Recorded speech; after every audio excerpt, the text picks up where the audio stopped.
was complaining earlier in the evening and we weren't getting much of a turnout. Scott, you snuck in on me. How you doing? Good, you? We weren't getting much of a turnout. And so this is important to me. It's important to the city. These numbers make me extremely happy. So thank you for being here. Much appreciated. I see a lot of old faces that I know. I shouldn't say old faces. That's important. I see people that are familiar with me, that I'm familiar with, right? And I can say old because, yeah, I'm not exactly young. So couple of quick things. Little housekeeping. If you would turn your phones on to silent. That way we don't interrupt for presentations. Number two, if you need the facilities, the restrooms, just go out through the hall and they're in the foyer out there on the left. If we have some type of emergency that occurs, we're going to vacate the building through these doors and we'll just go to the parking lot. And you're welcome to go. I'm not going to account for you because I'm going to make sure you're out of the room before I follow you. So having said all of that, you're here tonight for it used to be a quarterly training, now it's biannual training. We do these in November and February of every year. This is February, so this will be the last one for about 7 months. Tonight we're going to be talking about our communications network here in the city. This is the emergency communications piece that we use every year during Shakeout, right? Everybody knows what the green, yellow, and black ribbons are. We all have those, right? We all know what we do with those. Well, tonight we're going to talk a little bit about why that's important, but more importantly, how the communication process happens, how that data gets fed up to the Emergency Operations Center and me, so that I can action that information. And when I say action that, that's when I have stuff I can send, I send it to those that are in need, and I prioritize that information based upon what is sent up the chain. Does that make sense? So if I got a whole bunch of green neighborhoods out there, I ain't sending you anything. If I got a whole bunch of yellow and red neighborhoods, I'm gonna send what I can at the time that I have it. So that's why it's important. But more importantly, the communications piece involves you and making you and your family safer, right? Because if you have a communications plan, and we're going to review our personal and family communication plans at the end, it's important that you plan now, then wait until it happens and hope that you figure it out during the event of an emergency. It'll give you peace of mind, it'll make you safer, it'll make your family members safer and worry less. So that's what we're going to talk about tonight. Having said this, put April 20th on your calendar. That is the great shakeout. We will do as we've done in the past, and that's where we exercise our communication piece. We'll collect the data from the individual residences and we'll pass it up the chain to the EOC here. We'll do it between 9 and noon like we always do, but it's Saturday, April 20th. So put it on the calendar. Now, dirty little secret, you can put your ribbons out the night before. I don't care as long as your block captain can see him at 9 a.m. on Saturday morning. So you don't have to be home to participate. We average about, last year we were a little above 18%, right, Carlos? We've never broken 20% of the residences in the city. Help me get to 20% this year. I'd be very happy if we got to 20%. So spread the word, help me out. Fair enough? Oh, by the way, I'm Paul Brennan. I'm the emergency manager for the city. I'm also the assistant police chief, and I do most of the janitorial work around here. So if you ever need something EM related, I'm the only Paul in the city. Call the PD number and you can get to me, okay? Happy to help out, right? How many precinct leaders do I have in here by raise of hands? All right, I know I've got 2 district leaders in here, so thank you for being here. How many block captains are in here? Thank you for what you do. Let me just tell you, you guys are the linchpins for emergency management in the city, bar none, right? Without your interest, without your motivation for those that you're responsible for, we're gonna fail, and we can't fail. So thanks for what you do, thanks for volunteering, it's important. So, all right, having said all that, I'm gonna introduce the guy that is the hardest working volunteer I know. This is Carlos Cardon. Carlos, I'm gonna turn it over to you, so go ahead and stand up, they can see you. Carlos and I have worked together, I thought it was 7 years, but he reminded me it's 10 years now. So for 10 years, we've been a team, but more importantly, he is the thing that makes the communications component work, but he has a very dedicated staff underneath him. He's gonna take it away and explain to you what we do, why we do, and introduce some of his staff, etc. So, one more thing. The only dumb question is one you don't ask. And if for some reason you're embarrassed to ask a question or too shy, call me tomorrow, grab me at the end of the presentation, or grab Carlos. We're happy to answer questions. And if you don't have any questions, it means we missed our mark, okay? It really does, so thanks, Carlos. Okay, thanks, Paul.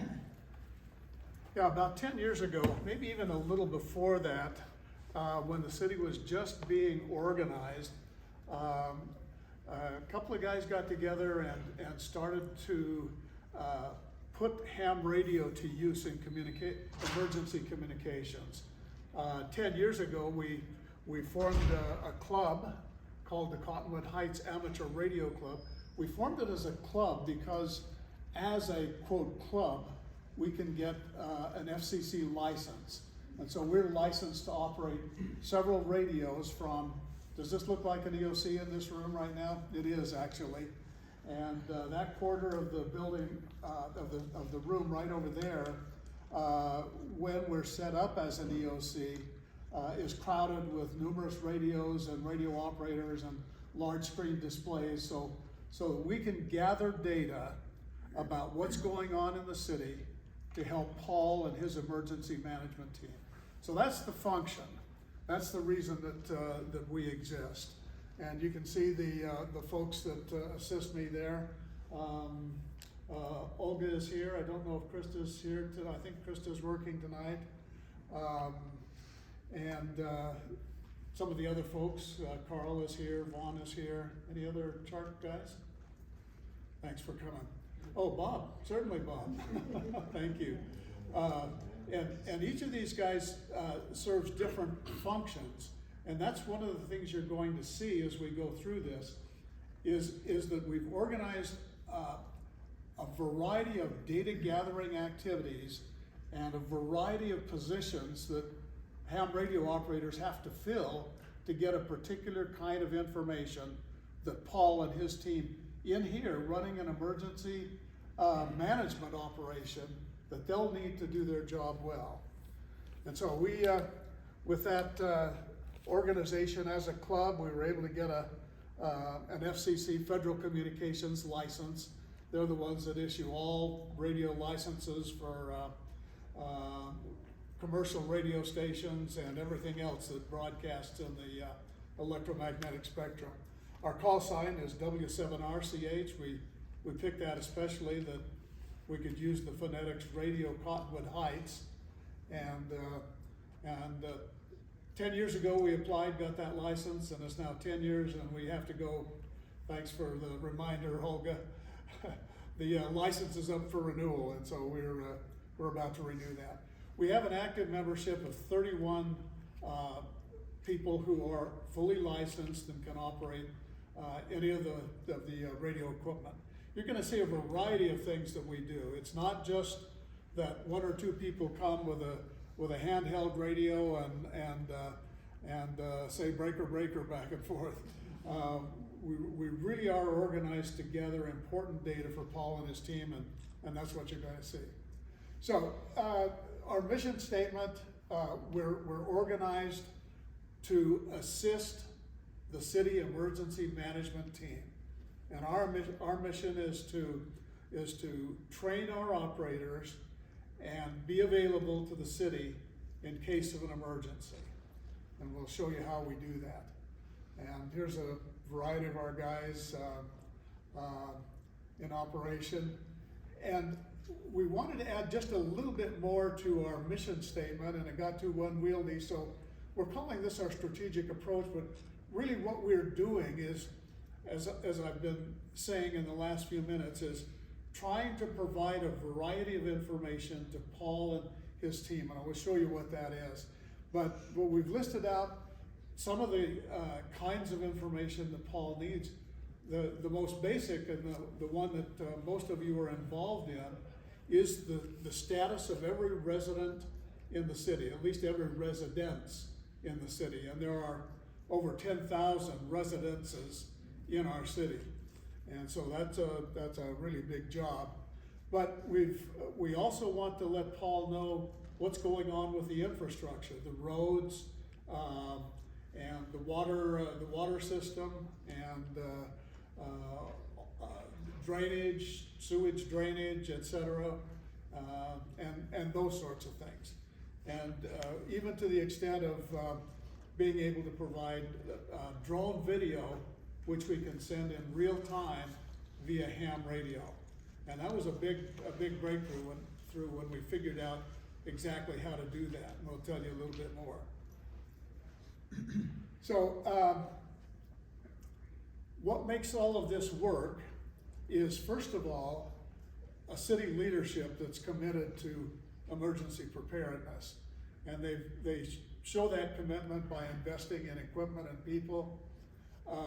We were just getting organized as this building was being built.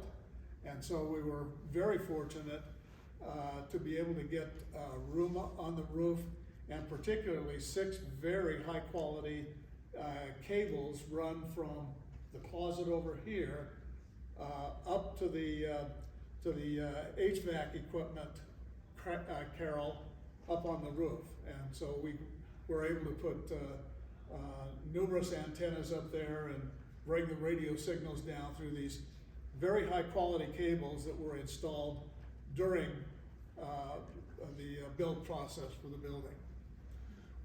So the city not only invests in people like Paul and Tiffany and others who assist in the emergency management process, but radio and computer systems. There are several radios in here that the city has purchased that we use for emergency purposes. And there's also an incident command van. Some of you have seen the van parked maybe at one of your emergency fairs or places like that. Right out against the wall out there is an emergency van. It's set up so that we can put radio equipment and computer equipment in and operate as a complete freestanding EOC. If that's necessary, if this room was not available, if this building was not available for some reason in a major earthquake, that van could serve as a standby or an alternate EOC in case where, and this is a fairly new building, so pretty high earthquake standards. So it's likely to be standing, but we can use the incident command van as a remote secondary EOC if that serves Paul's needs. What does EOC mean? Pardon me? You said EOC. What does that acronym mean? I'm sorry, I didn't quite hear you. Emergency Operations Center. Thank you. Oh, I'm sorry, yes, EOC, Emergency Operations Center. The second thing that makes all of this work is our community partners. The CERT team, several of you are in the room here, I think are CERT members. And then the religious and civic organizations that participate as well. St. Thomas More Parish is active, as are the LDS stakes here in the city of Cottonwood Heights. And then our CHARC group, and we've talked about that, what we're doing. But here's a couple of things that not only do we have guys who know what they're doing, but we have documented our procedures and we've laid out how we will respond in various types of emergencies. I'll say just a little bit more about that, but having documented procedures tells us what to do and how to train new people as they come in, and to do recurring training for ourselves, even those of us who've done it for a long time, to refresh our memories about how certain things ought to be done. So we continually train throughout the year. And then we've experimented with new technologies. The drone video is a prime example of that, something we started a couple of years ago. My son gave me a drone for Christmas, and he had some ideas about how I might be able to use that with radio. His exact ideas didn't pan out, but getting the drone and the idea of using a drone to send images was a great idea, and it's worked out and is operational now. So I told you about the antennas on the roof. There they are. The really high quality cabling makes those very efficient antennas. And another very important aspect of what goes on in this building is the backup generator. You see the red outlets? Those outlets are backed by the emergency generator in the building.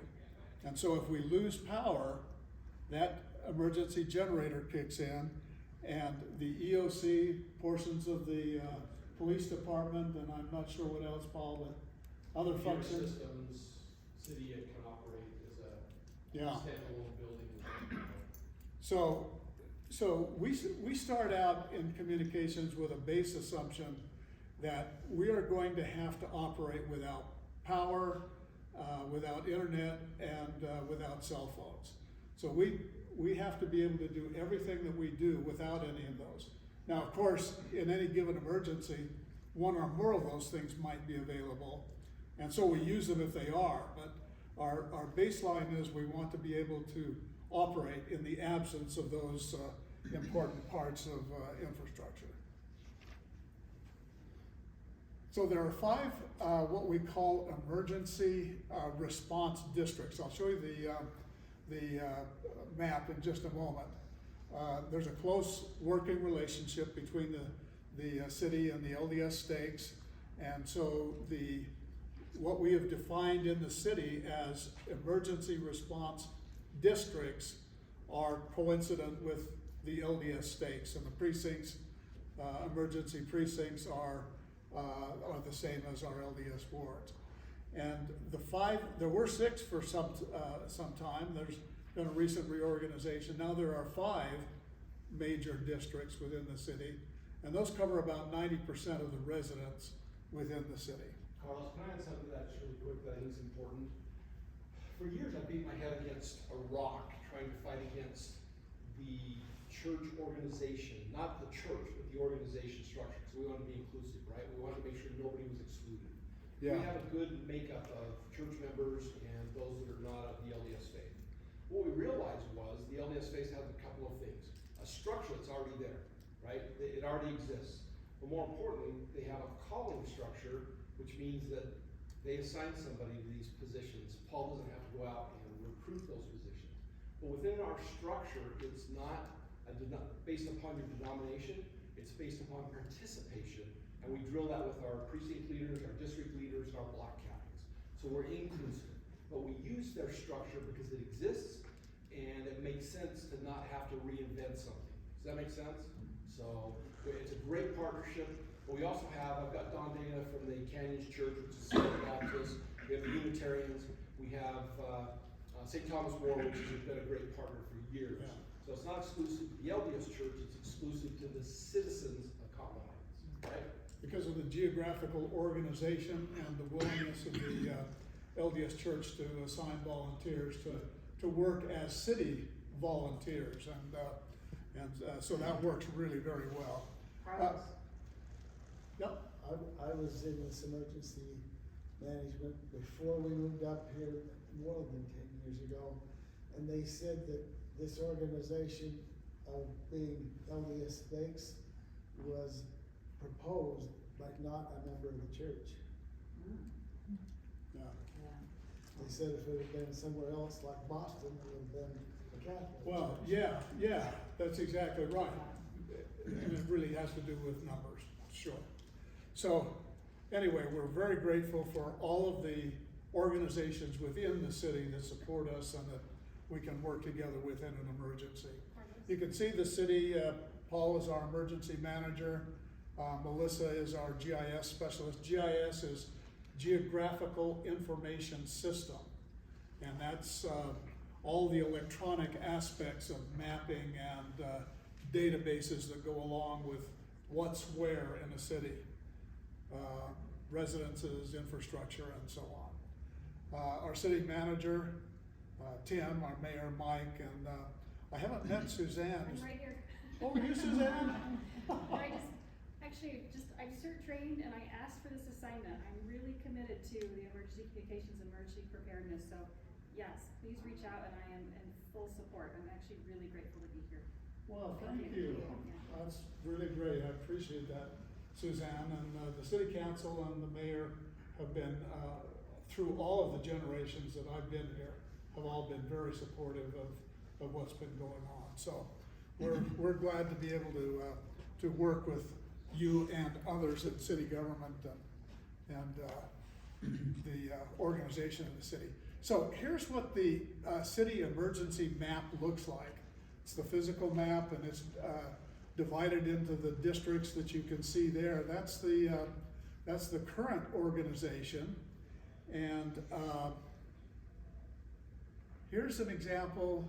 Here's the map as it was about a year ago. And the interesting thing that you'll see here is that various individual residences are illuminated green or yellow or red. And so this is the information that we gathered as part of, I think it was the 2021 shakeout. That information started with you block captains, flowed up through the organization and through the means that I'll show you in a few minutes, and ended up in the GIS system, displayed on not this screen at the time, but another screen that was sitting right here at the same time. But that map was available to Paul to look at to see what's going on. And so I show you this one, even though it's out of date, but the fact that it's illuminated and it's set up with residence data that you block captains gathered makes it, I think, help you understand what the value of this is. And let me point out another thing. When you as block captains are gathering the data, and it's the color of the ribbon that someone has placed on their residence, and you as a block captain maybe hit 8 or 10 or 15 homes, whatever your assigned block is, you get that information to your precinct, to the and eventually to the district and then to the city. What I'd really like to have you understand is that this map, or the current version of this map, and the data that's coming in can be available to you as a precinct leader or as a district leader. So if you're the district leader, say in Brighton, I'll show you a picture, they were doing exactly this. As that data comes up to the radio operator in Brighton, he can feed that data into a computer that's right there in the Brighton district. That map can be displayed. The emergency group for Brighton district can then see exactly what's going on in their district. Same holds for all the other districts, same holds for the precincts. If you're a precinct leader, as that data comes flowing through you on its way up to Paul here in the city, you can pick up a copy and put it into the software that you can have on a PC right at your precinct and see what's going on in your precinct. The fact is that Paul will not have enough resources to get to all of the 10,000 residences in the city. But you as neighbors, districts, and precincts will be able to do that, and you can get this same information because it's coming from you and it's passing through you. Here's the dirty little secret. I ain't coming. Not gonna happen. I don't have the resources to come. I don't. So that's why it's such a great partnership we have with the community, right? You guys step up. If you take care of it, and we'll talk a little bit more about communications on a personal level, but the dirty little secret is stuff ain't coming for days. So the more we prepare now, the better off we're gonna be for the future, right? So we ain't coming. If you don't take care of yourself, we're gonna be in a situation like New Orleans was with Katrina. They were in a world of hurt because they didn't prepare. And they had some real tragedies down there. So the whole program here is based upon making you self-sufficient and feeding your resources up the chain when they're available. Does that make sense? Because we ain't coming. The feds ain't coming. The state ain't coming. The county ain't coming for days. Okay? So yeah. So that's why we're here tonight, right? Because we're gonna take care of ourselves. Okay? So I'll tell you a little bit more about that software. It's free software. You can install it on a PC at your precinct or your district. The data from your precinct or district is coming through you to get to the EOC. Put a copy on your PC and you can see what's going on with your neighbors. So I think if there's a major message that comes out of whenever I talk about this, it's that. Please try to take advantage of this capability that you have, because you guys in the precincts and districts will be the first responders for your neighborhood. Okay, so as far as chart goes, we have, I talked about the documented procedures, but there's two basic kinds of things that we help Paul with. One is a major event. That's something that affects the entire city. The example, of course, would be a major earthquake. And in geological time, the geologists tell us we're overdue here in the valley, but geological time is very long, so who knows when that might happen. But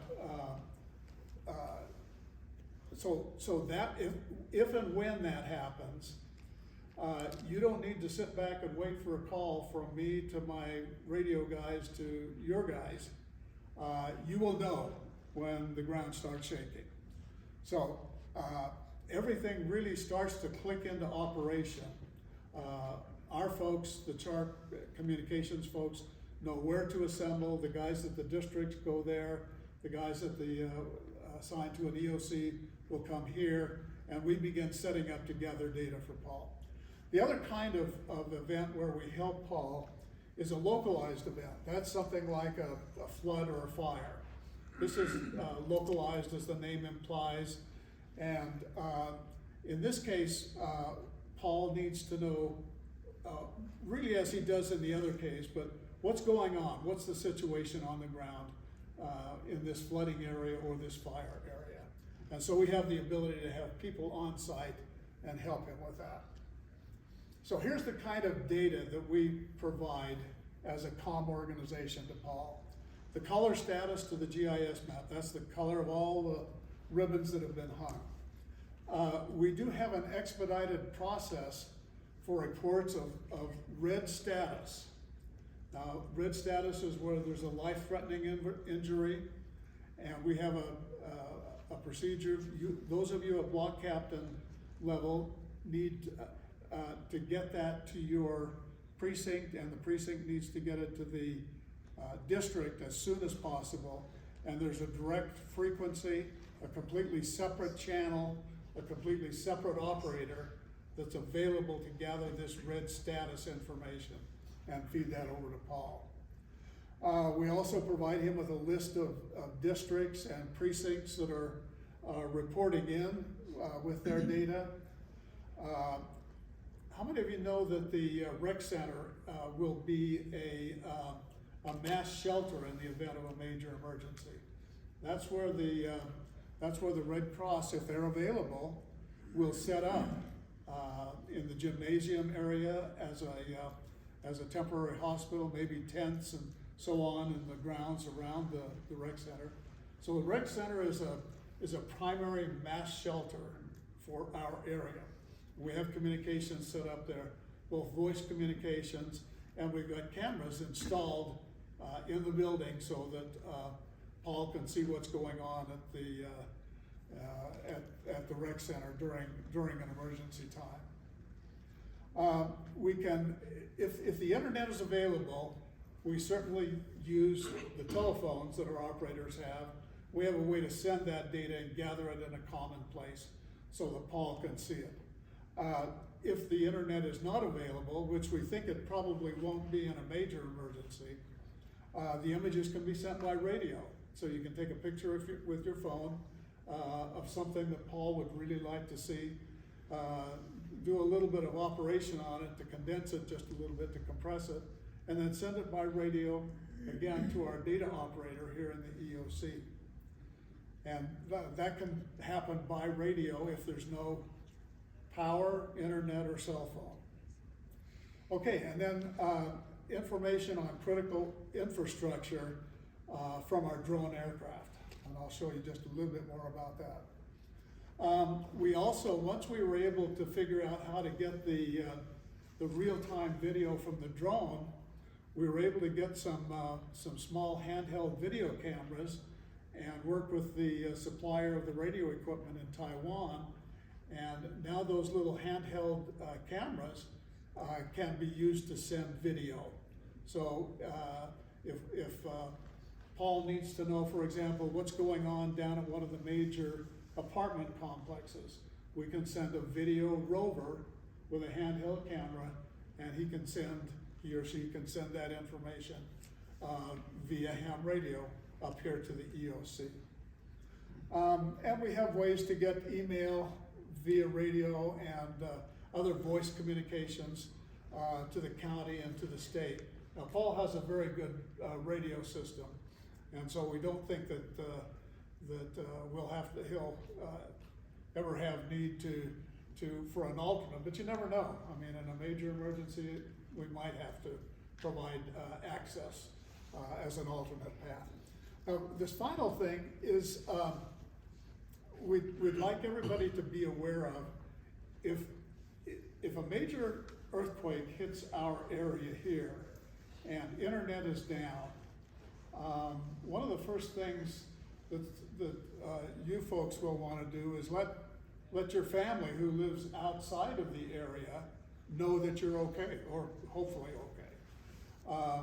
But if you don't have email and you don't have telephone, there's really not much way to do that. But we do have a way using HF radio to send email messages outside the local area. And so when the event first happens, we're pretty much going to be busy getting Paul information. But as some of that load, some of that information demand drops a little bit, we'll be available to send and receive email by radio to to other states, to California, for example, or to Colorado, or into the Midwest by HF radio. So we can do that to let your family know that you're okay and respond to their queries if you get them. Yeah. So what if City Hall is compromised? Where's the secondary? I'm sorry, could you speak up just a little? You bet. City Hall, if it's compromised, where's the secondary? It's in the van. Oh, it's the van. Yeah, the Goes van straight to the is- van. Okay. is the secondary. Yeah. Okay. I think since it's a new building and was built to pretty high level earthquake standards, I think we got a good chance this building will stand, but if not, we would use that. And yeah, did you have a question? Yeah, can you use the HF radio within the state? Yeah. Very often what happens with HF radio is and the way that works is it's bouncing off the ionosphere. I won't go into ionosphere, but it bounces off a portion of the upper atmosphere. And so often it's bouncing over very nearby areas. But typically during the day and even during the night, we can get reliably to California and Colorado. And it also depends on what's going on with the sun and a variety of things. But yeah, HF radio can reach around the world literally. So HF stands for ham frequencies, high frequency. high frequencies. Yeah. And that's the kind of radio that you mostly think of ham radio operators doing. They're trying to reach some rare station. I was really thrilled the first time I talked to Antarctica, for example. And recently, talked to the space shuttle. And so anyway, there's a variety of things that you can do with this stuff. Anyway, just be aware that WinLink thing exists, and like I say, we won't be able to do it initially because we'll be really busy. But as as things die down a little bit, we'll be able to take information from you and be able to send typical email messages.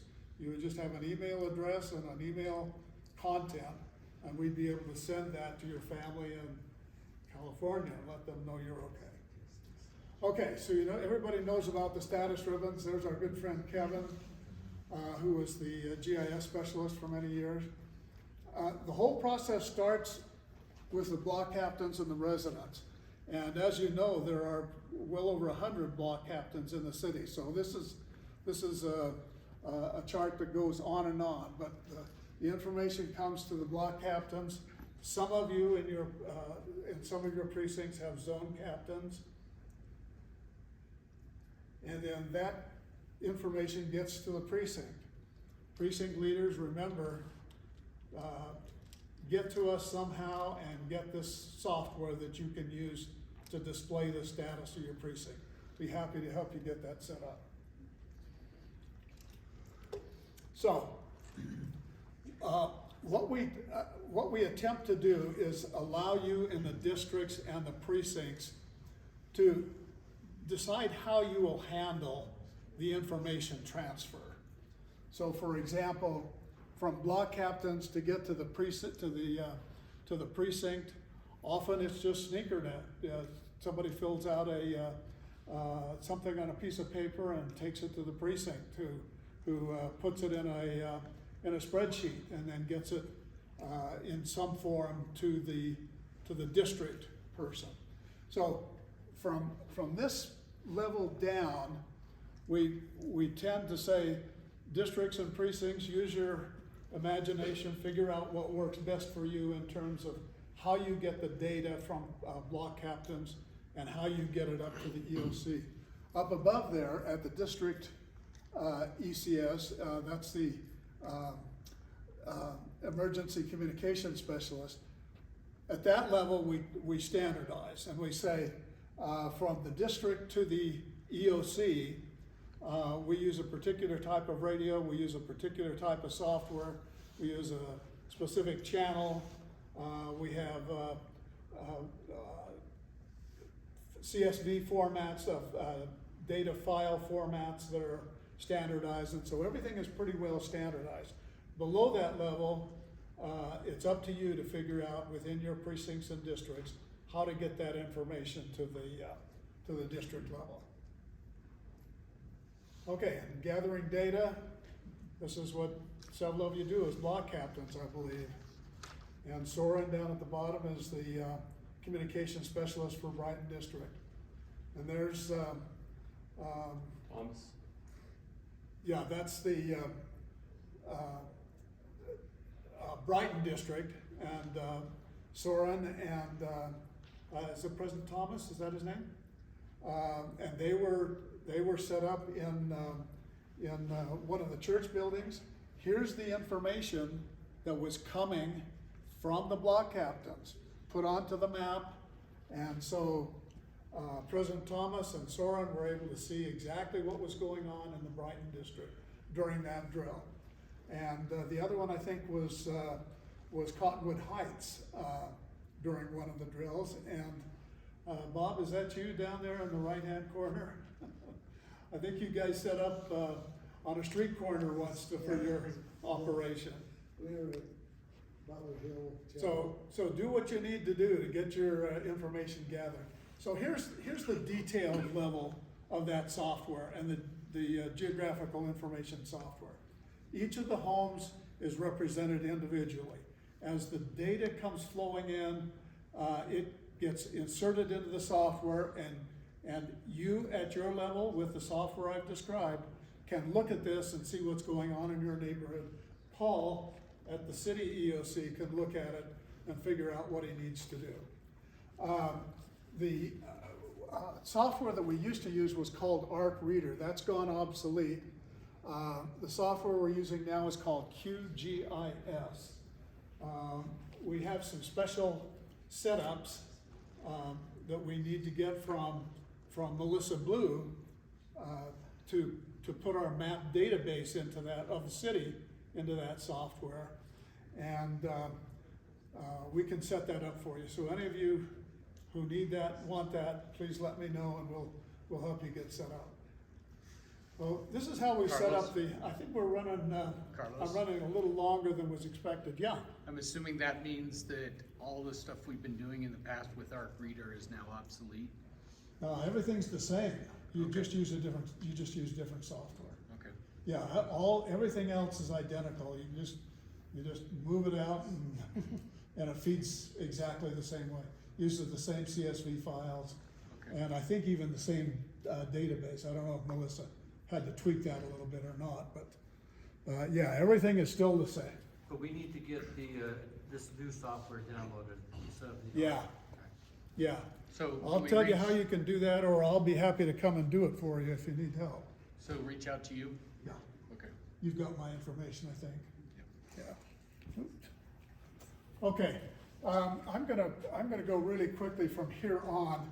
This is how we set up this area of the EOC, or of this room, to make it an EOC.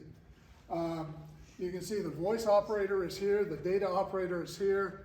I'm here with a variety of things that I work. The red status operator is there. The mesh operator is the guy who's managing the voice and streaming data from the rec center. The Google Drive operator is the person who's gathering data. If we're able to use cell phones, we use Google Drive to send the data there. And so that operator is useful when the internet is up and is not needed when it's not. And then we have some large screen TVs there and there, which we can place different data on. One of those we pretty much dedicate to the drone video. But that's what makes this room an EOC in about 30 minutes. That gives you an idea of what it looks like. So the various operators, I think I listed each one of those. And the two guys in the foreground are the red status operators. In the background is the voice and data operator. And just a few more shots of what it looks like.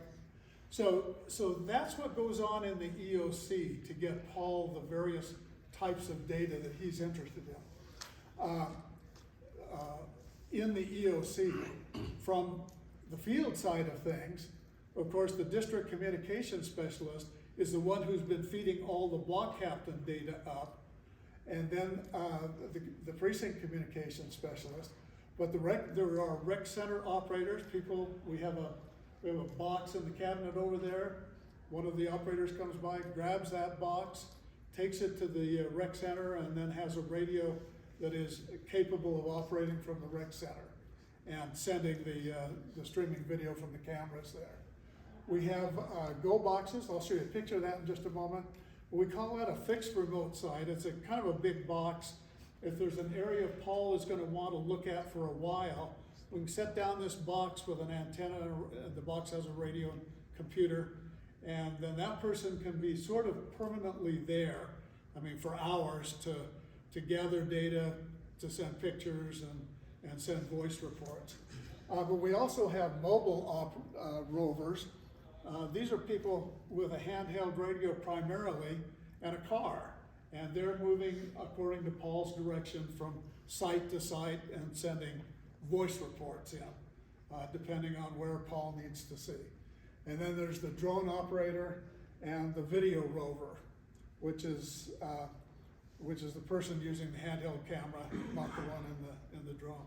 So those are the operators out in the field that are supplying these various types of data that we gather here and provide for Paul. Question. Yeah.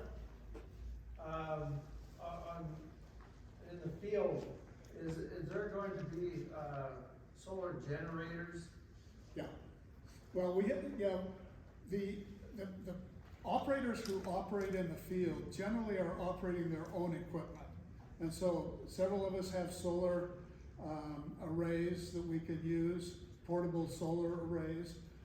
Paul has some number of handheld electrical generators that we can take out. So yeah, and some people have batteries. A lot of people have either marine deep discharge batteries are pretty useful for this kind of operation. Okay, so whoops. Okay, you can see the views that the drone is able to get and see why that is just really so useful. I'm going to only take a moment of this.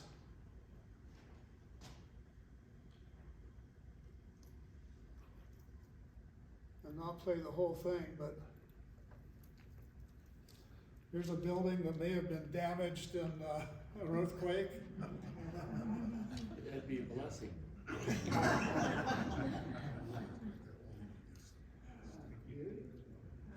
But you can see how useful that this can be to Paul and his team, and the people have said the picture's worth 1,000 words. Maybe more like 1,000,000. When you talk about streaming video, So anyway,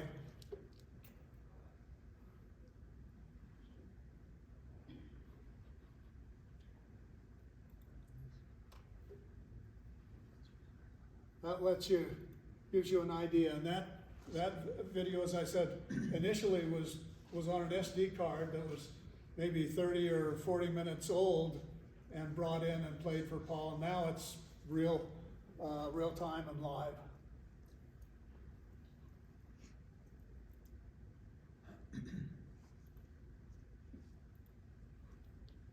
Ah.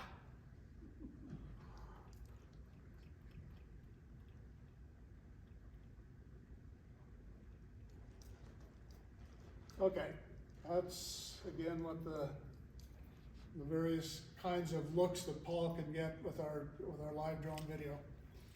Here's what the rover situation is. He's taken a picture. In his case, he's going to compress that picture and send it by radio. And here's the live video being sent from the camera. It turned out the cameras would not work with our radio equipment, but we got in touch with the radio guys, and they began to see how important it might be to allow handheld cameras to work with their equipment, and so they made some modifications to their radio transmission equipment, and now we can send from handheld cameras. Here's the shelter site at the rec center. You can see in the bottom right, we have a camera installed up over the gymnasium area, and that gives Paul a good idea. The incident command van, inside our computers, printers, radio equipment, all the stuff Paul needs to do a slightly cramped but equivalent operation there. Voice and data operators inside the van. And here's the go box for the guy who's going to set up, and he's set up at one of the retirement centers down on Union Park for that test that evening. And then we're able to take, for special events, we can take equipment out to certain sites and broadcast it to Paul. And then the final thing is, one thing we do that might not at first appear to be part of our mission, but absolutely is there's a thing called Amateur Radio Field Day. And it's the most important, or the biggest, I should say, of the amateur radio contests in the world. They have 30 to 40,000 people usually every year that are participating. And it's the kind of thing that all kinds of radio groups participate in. And initially we didn't think it was for us because we're an emergency group. But it turns out they have a category for emergency EOCs. And it turns out that this is a tremendous way to train for emergencies, because this thing runs 24 hours continuously. You gotta staff it and operate it for 24 hours. You've got data coming fast. You need to gather it quickly and accurately. And so it turns out to be a really good training opportunity. They say it's not a contest, but they they keep score and they publish the score. So we're happy to, I think. How do you take first place like you've done for many years and not be a competition?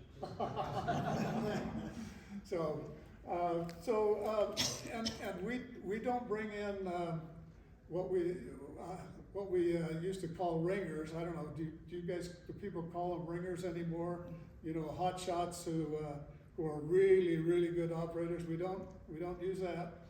We use all of our own operators because it's a training session in addition to being a contest. So we have a lot of fun doing this, and it's good training for us. And we've been, I think we've been number one in the EOC category, the one transmitter EOC category, 3 or 4 out of the last 7 or 8 years, something like that. They got beat last year by Stanford University. Yeah, we're That's a scam. a lot of smart guys, and it turned out Stanford, guys and gals, And it turns out they have this big, huge antenna on top of a big, huge hill in Palo Alto. And so I don't know, Paul wants me to be number one again, but if these guys come back, they're gonna be tough to beat. Anyway, it's a lot of fun, and it's, like I say, it's good training. So, the bottom line for us is that we work together hand in glove with Paul, with the city government, to provide tools for dealing with emergencies. And amateur radio is just a tremendous tool in that regard. It works because we've documented, we train to it, and we continue to add new technology. So, any questions? I've gone into your time, You Paul. were fine, Carlos. No questions? I have a We question. failed. What did I say when we started here, this? right here. No questions, we failed. Yeah. Right there. Well, we have a plan C if this building's gone and the van's gone. Well, yeah, actually. Yeah, I'm gonna stay home. We, in that case, we have worked from several individuals' homes. We would spread out the load and we would work from individual homes. I mean, if everything's gone, then at that point, I don't know, we all get out rakes and start trying to do what we can, I guess, but, yeah. Yeah, question, you mentioned the rec center as a mass shelter. When you Yep. say mass, who qualifies to go there? How's that controlled? That's one for me to answer. Yeah. First of all, you don't wanna go to a shelter, period. Yeah, we Stop, talked about that. full stop, you don't wanna go. So mass shelters are not a great situation. Number one, we don't know that that'll be able to be set up. We don't, as a city, have resources to set that up. You need cots, you need food, you need healthcare, there's a ton of stuff you need. Red Cross provides that for us. To answer your question, anybody who needs shelter could go there. We don't exclude, right? So until we reach capacity, which is going to be minimal. But there'll be other shelters that will be set up around the valley. But this is a discussion we need to have for another day, because I can spend, an hour on that topic in and of itself. It's a major issue.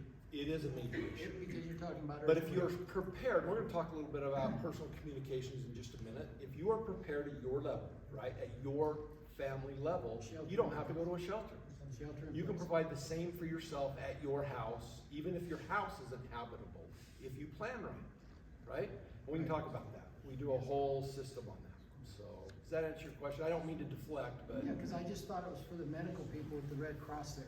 No. Red Cross provides the resources for us, and depending on what they have available, they provide staffing. And then places like the Southern Baptist bring in their food kitchens. The LDS Church provides food for the food kitchen.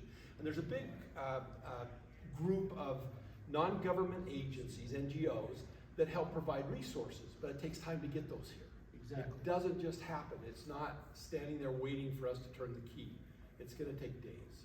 You said 3 to 7 days to me. when we spoke. Minimum. Everybody talks about a 72-hour kit. If you don't have a week's worth of stuff, you're in trouble.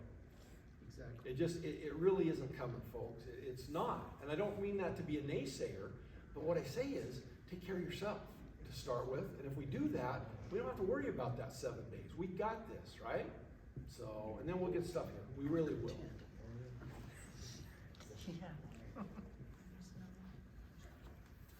Okay, back to Paul. I've got to get logged in for just a second. So if anybody needs to use the little boys and girls room, please do. Give me just a second to get this. We got a special delegate from the Tavici people, Dude, I'm not even gonna go there. That's way above my pay grade. the houses that are gonna end up in the gravel pit. So I'm not, you realize that it's not Tavachi that's gonna end up in the gravel pit. We're all on this east bench in trouble. There's 13 fault lines, folks. It is not just Tavachi, it is this whole east side of the valley. So we are earthquake central. The good thing about that is our shake will be short in duration, but severe. The rest of the valley where I live on the west side is gonna be long in duration and severe, right? So we're all gonna share in this, but we talk about flattening the east side. It's not just Tavachi. It's gonna be this east side of the valley, right? I'd be worried about living on South Mountain if that thing's gonna go flat so it is what it is, so. Every time I have to stop here, we get put further behind. Give me just 2 seconds if we can, so I can get logged in. While he's doing that, were there any other questions for me? One more. Yeah. A big, huge concern would be, you're at home, your kids are trapped in the school, earthquake, and you can't get to them because the road's all crumbled or whatever. Yeah. What, I mean, is there some kind of link in that makes it a priority to help? Your parents? school is required by state statute to take care of the kids until you pick them up. And then they have a process in place to release children. So they do have something in place? Sure. And they're good at that. They really are. We've seen it in action up here. Give me 2 seconds. I gotta grab something off my desk and I'll be right back.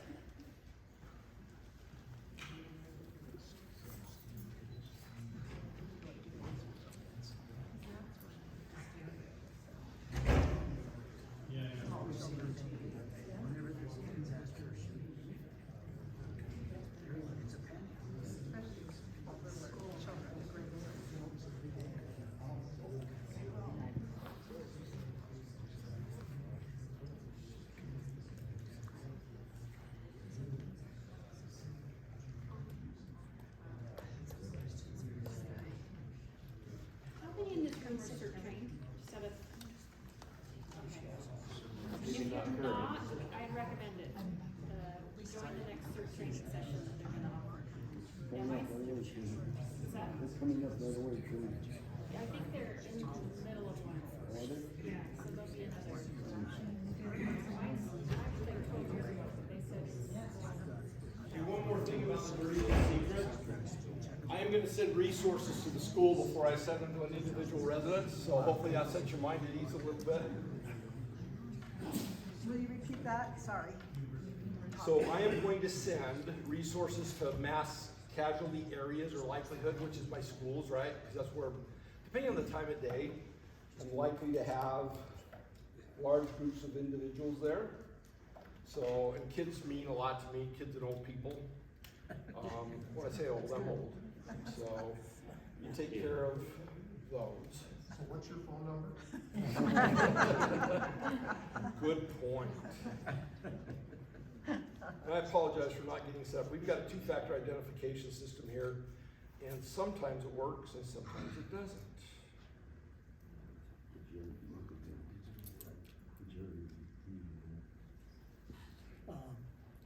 Just down the hill, Cottonwood Creek. Around the park. Not quite that far. But I'm not Siesta Drive, just when you first pull on the Siesta Drive.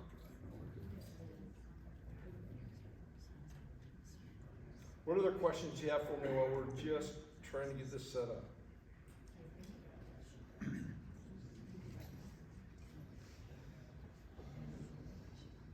Okay, that's easy. My portion of this is personal and family communications, right? So we just talked about the big 30,000 foot view of the city, although Carlos added a lot of detail to that. Carlos truly provides me, in my world, real-time information helps save lives, right? The quicker I can get that information, the quicker I can prioritize and divert or send resources. So, but there's going to be a lag time like we've talked about. There's going to be a period of time where, well, first of all, how many of you are CERT trained in here? Raise your hands. I just asked, sorry. Oh, did you? Oh, sorry. That's what happens when you're not here, so. In CERT, what's the first rule in CERT? Who do you save first? Absolutely, right? And then who do you save? Your household, right? And then who do you save? Your neighbors. Your neighbors. You guys got this, right? So, but if you take care of those 3 things,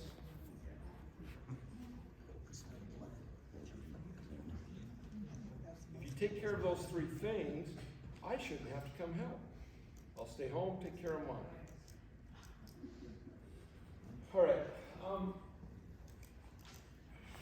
I had a lot of things I wanted to say as Carlos was talking, but it all comes down to this is an elephant, right? Emergency preparedness is an elephant. It's huge. It can be daunting. It can be overwhelming. It can be all-consuming. You can spend waking hours, every waking hour of every day of every week, worried about emergency preparedness. When's the time to plan or to take care of emergency preparedness plan? It's before it comes. How far in advance? Well before it comes.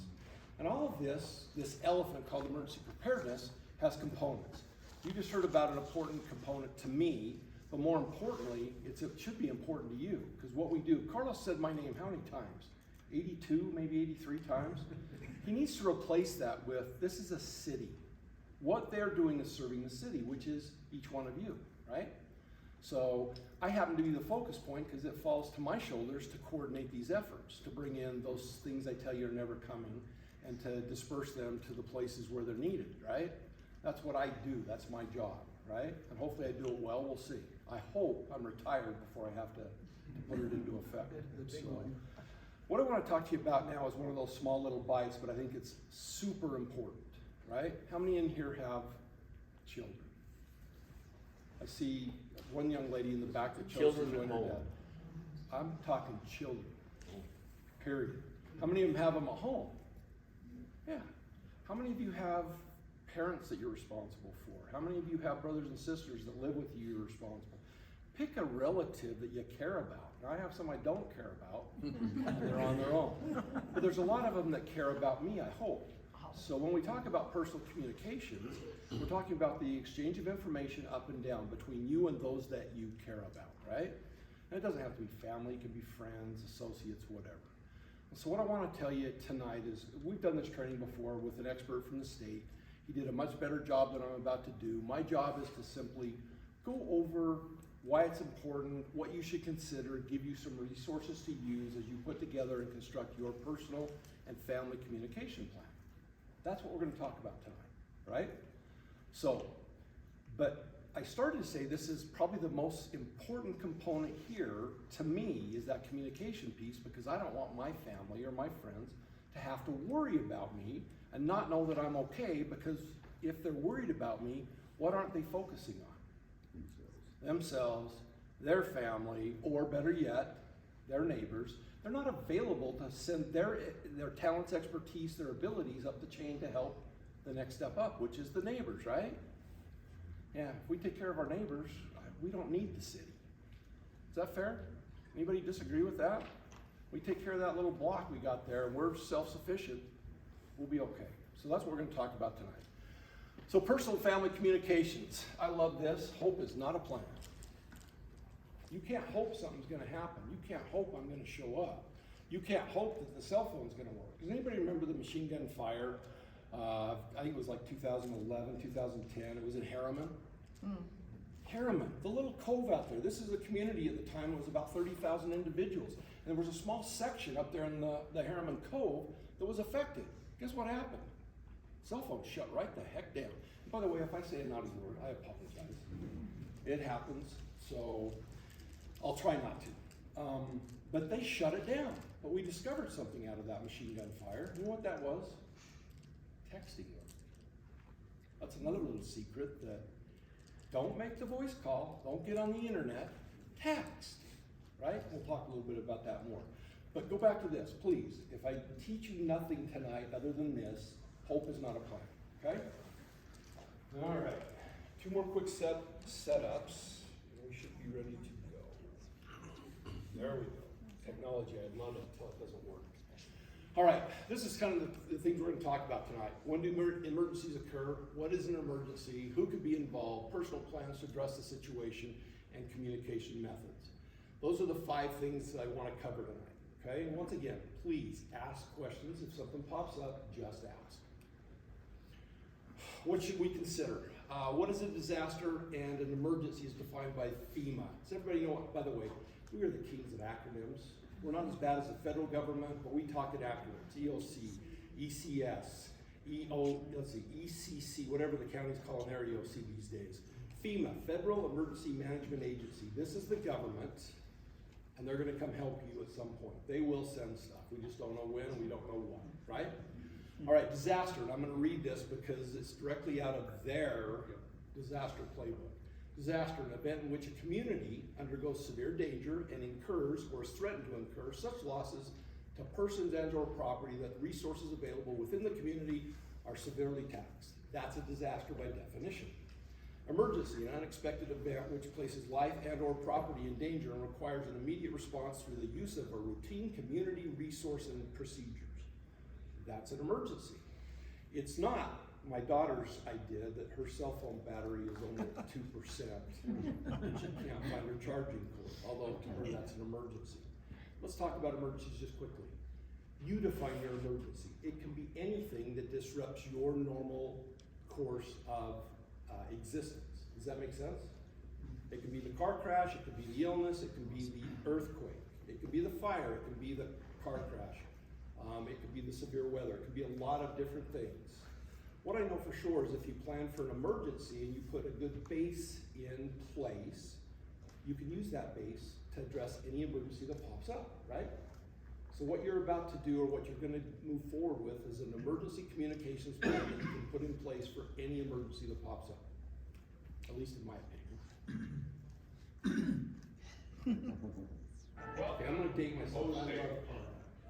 I just thought to myself, you've been visiting us now for 20 years. That is true. Wonderful when you come to visit us. It's always so enlightening for us. I hold in my hands the envelopes. A child of 4 can see these envelopes are hermetically sealed.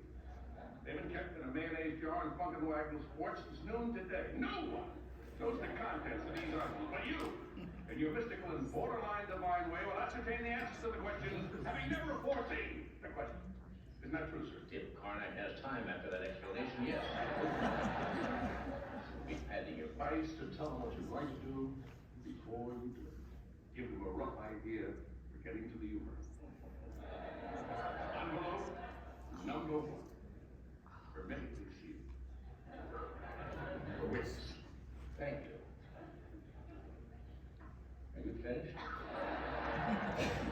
May I have silence, please? If I were you, Yes. the answer to this question, sealed in this envelope, is a Christmas tree and Richard Allen. A Christmas tree and Richard Allen.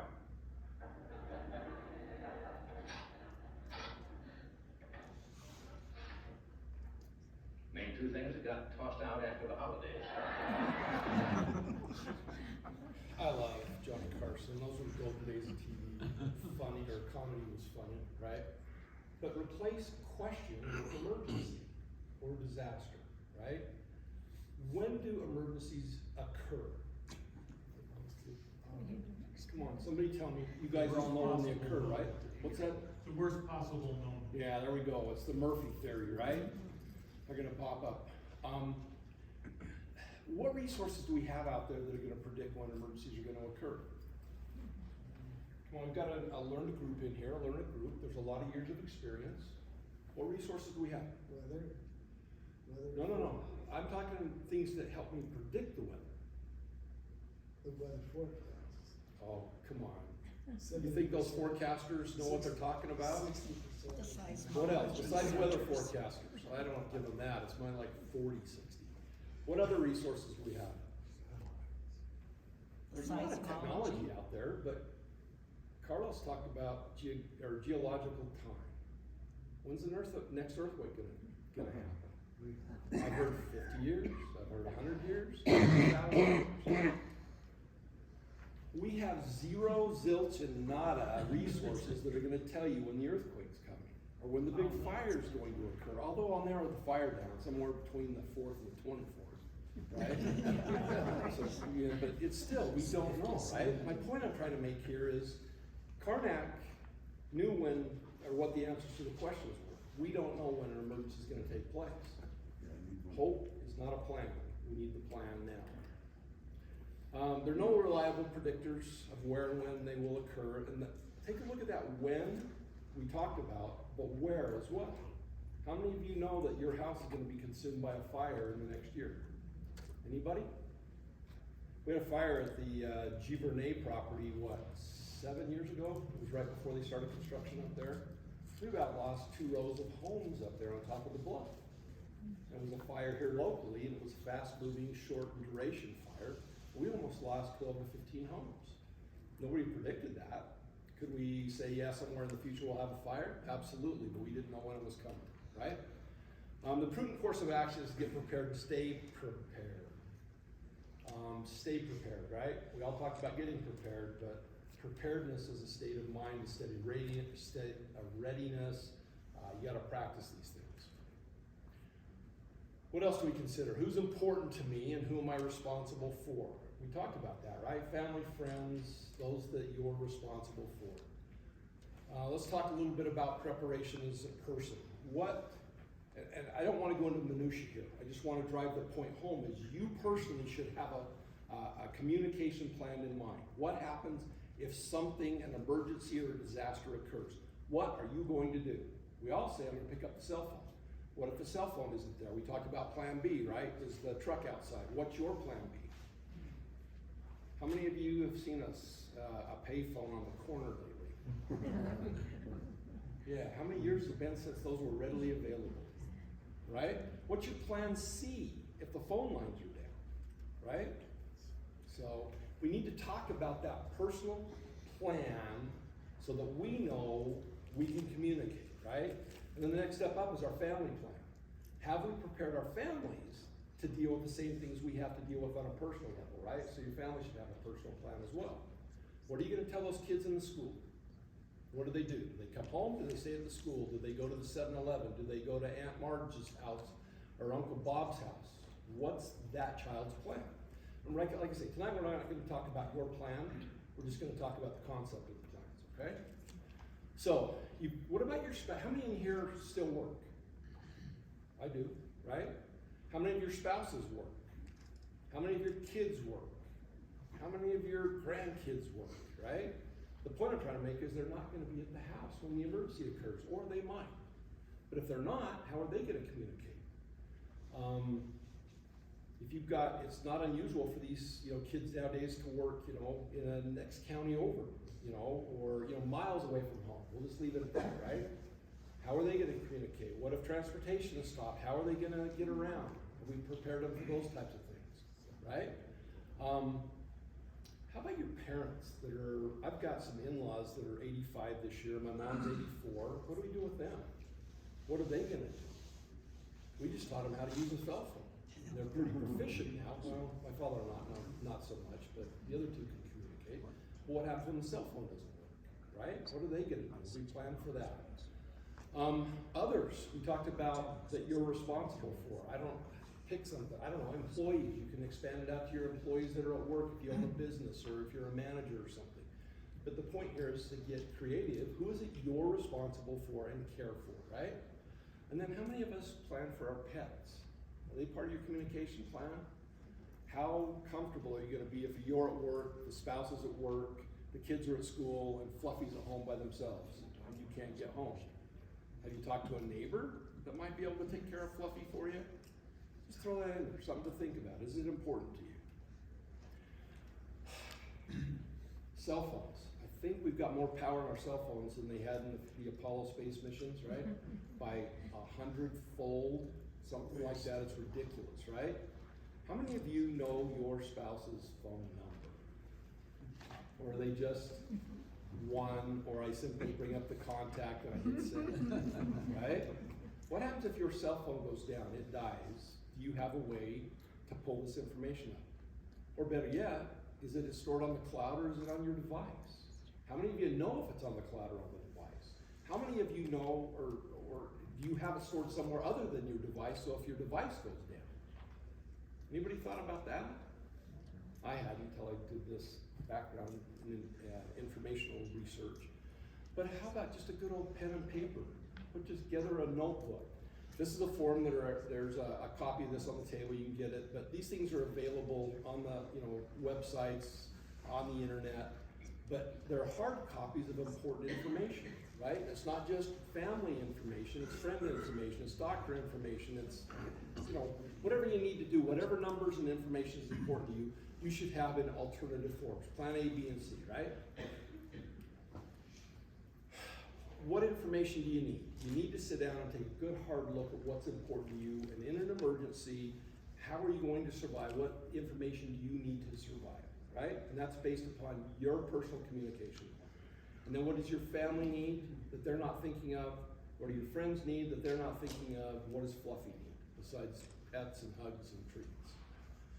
You've got a bunch of different emergency information sources. There's a pamphlet over there that'll tell you about that. But how many of you have a hand-cranked emergency radio? Good, I'm glad to hear that. That's something that's important. I don't have one, I need to get one. I got a grundle of batteries. I've got a little solar panel that'll recharge, stuff. But a radio, it's a great source of information. I guarantee you that we will have AM and FM radio communication at some point fairly quickly, so you can get information. How about a National Weather Alert Radio, NOAA? Those people put out the best forecasts that I've used. So going back, those guys are pretty straightforward. They know their stuff and they're pretty accurate about what's coming. So, but if you can't get access to them, you're not gonna know. Internet sources, if the internet's available, say we have a large power outage because of the cold, or we have a fire that knocks out a power plant, you might have an alternative source of information through there. Highway message boards, city message boards. One thing that we will set up at some point in time is a information distribution point. It could be up at the rec center, it could be here at City Hall, it could be at a local school, but that's a point where we will staff it with some of Carlos's people and we'll distribute information there. So that you could go to that point if you have no other source of information and they could distribute information, right? Does that make sense? What did you call those, the street, what was your, the street net or whatever you called it, the shoe net? Oh, The good old sneaker net. sneaker net, yeah. So the good old sneaker net, right? So, but consider what it is and how you're gonna get your information so you're not looking for that and just depending on the cell phone, right? What I know for sure is with the machine gun fire and other things, phone service is gonna go out of service. The first thing that goes is phone service. It will happen, especially as heavy as we are on the cellular networks. They are going to go down and they're gonna stay down until the providers get what they call a COW. It's a cellular network on wheels. Anyway, the acronym is COW. These are large, portable cell sites, and they will come in, but it'll take days, if not a week, to get enough of them in to have an impact. So be ready to communicate. One thing we learned in communications or cell phone communications are, if you're trying to call a local number, so if Carlos and I are trying to call each other, we're not gonna get through. But if Carlos calls his son in Boise, Idaho, it's highly likely, if cell service is good, that he can get through to an out-of-state contact. So each one of you should set up an out-of-state individual who will accept your phone calls and can be a point of communication. So a little tidbit here with your kids, make sure whoever that person is, they have that number, know that person, and they can call that person to communicate with you through that intermediary. Does that make sense? Because they're not gonna get through to you, they might not be able to text you, but that out-of-state person, it's highly likely they'll be able to get through to them in a text message form. So plan for that. Do you know what a family rally point is? Anybody a military member here? What's a rally point? Where you meet. When the doo-doo hits the fan and communication goes down, we're gonna meet at that point. Every family should have one. 2, 3. And at least one of those should be off the Wasatch Front if you have the transportation capability. Does that make sense? So get a local one that's here in the city, get one that's out of the immediate area of the Heights, somewhere that's, maybe across the valley, somewhere where, but your family member needs to know where it's at, and that's where you're going to meet if they're not at the house here. It's just a rally point somewhere where they know to go. They used to ask me when my kids, I sat on a school safety committee for active shooters. I've done that for years. One of them asked me, what do you tell your kids? I tell them to run away from the commotion, run away from the school, and come to the house. That's my rally point, if they were in school, was the house, because they could walk there, right? So make sure you get a rally point together. Once again, hope's not a plan, develop your plan, distribute the plan. Make sure each one of your kids understands the plan. Make sure they've got a hard copy of the plan. Put a hard copy of the plan at the house, in your car, in the shed, at Aunt Marge's house.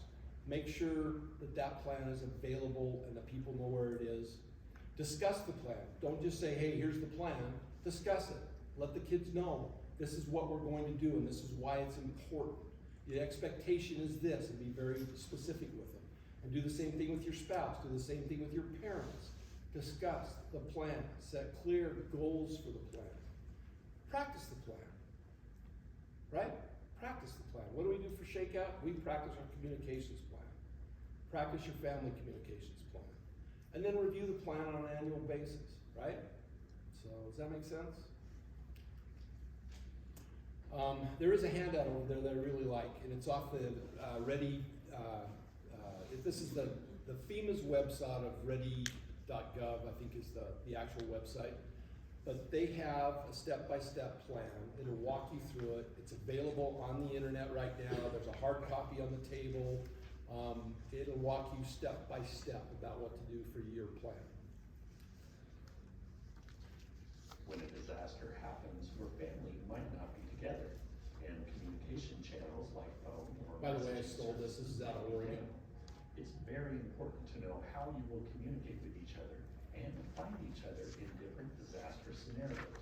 As just one example, the children might be at school or daycare while one or both parents might be at work.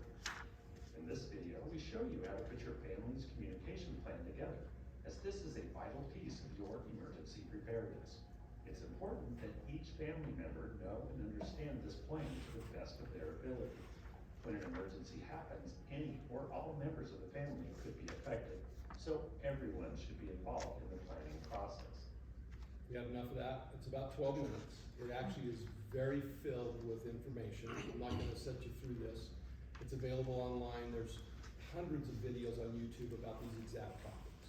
But the point is, there's resources out there, right? So know what your resources are, access your resources, formulate your plan, distribute your plan, discuss your plan, practice your plan, store your plan, review your plan. What's the point of tonight? Have a damn plan. Does that make sense? All right, there's a lot of resources. Ready.gov is a great one. One I like better than them is Be Ready Utah. Anybody access this site? Everybody should raise your hand. Be Ready Utah is the best site that I've found for all things emergency preparedness, and it's local. It's the state of Utah's deal. That 12 areas of preparedness takes you through the highlights of what you should be doing to get yourself ready.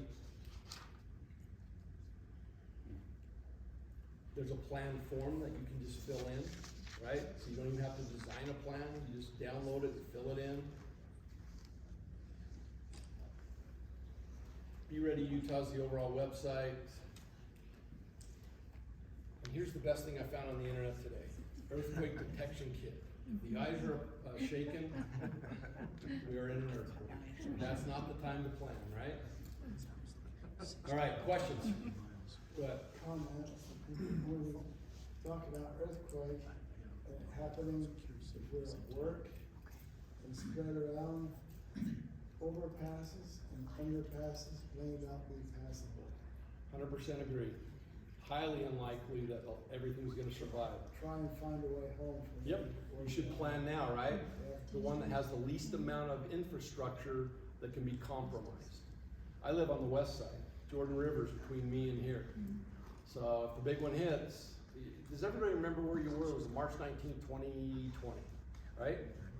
I know where I was. I was at 106th and Bangerter trying to load up on cleaning supplies for COVID. And my truck started to shake. And I thought I'd got rear-ended until I realized there was nobody behind me. But here's the deal. You never know when it's gonna happen. You never know where you're gonna be when it happens. And you need to plan for those eventualities, not possibilities, but eventualities. Because if you just tell yourself it might happen, it leaves open the door, it might not, which means it's not as urgent. It's going to happen, we just don't know when. Other questions, comments? Go ahead, Councilman. What about our two-way radios or walkie-talkies? Do they have any use? Absolutely, but here's the problem about those. Those are a civilian band, that are available to anybody. So I'm a hunter, and I love those FRS radios. We use them, but the first thing that happens on opening morning, on the channel we've designated with the little selective security code, somebody's on my channel. So if you put that as part of your plan, absolutely. They're line of sight, which means you have to be able to see the other radio for the most part.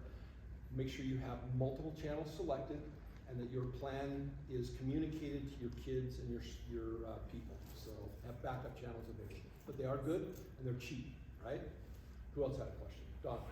By the way, Don is with the Southern Baptist, and he's part of that kitchen that we talked about that's gonna cook food for us. Don is one of the big wigs there. And so he lives in our city and he's part of us. We love it. So go ahead, Don.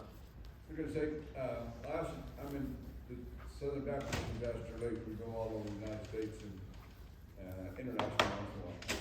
But there's a list of, documents you need to Oh, yeah. have available. In a big fire, your safe is not gonna keep those documents safe. You need to have a copy with somebody else, in another town or something that you can get a hold of. Can I tell you what I like? I was in Lahaina, for the big fire in, I don't know, power. Anyway, the big fire they had over there that destroyed the city. We had to open up a safe. I didn't know do it. Some of my team members opened up the safe to get stuff out of there. Here was a stack of $100 bills. You could read $100. It was black. You could read it.